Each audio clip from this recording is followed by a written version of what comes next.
नमस्कार, मी संतोष सानप. मी आता जालन्यावरून निघालोय, पनवेलला चाललोय. इथून मागं पण माझ्यासोबत अशी 1-2 वेळेस घटना घडली.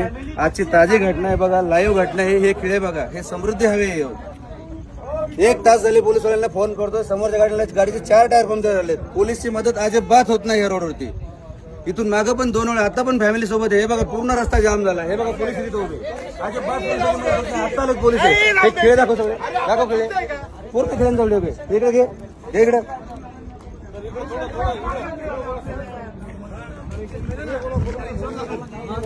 भाऊ, इथून मागून माझ्यासोबत अशा घटना 2 वेळा झाल्यात. तेव्हा पण मी पोलिसांना फोन केला, अजिबात पोलिसांची मदत होत नाही.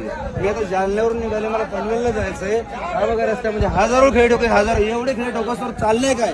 अर्धा रस्ता बंद करून जर चोर खेळे ठोकतात, पोलीस करतात काय? रोडवाले कॉन्ट्रॅक्ट करतोय काय? काय सुविधा आहे रोडला? कशाला हा रोड बनलाय? हा समृद्धी एका लोकांचा जीव घ्या रोड बनलाय, तेच समजा.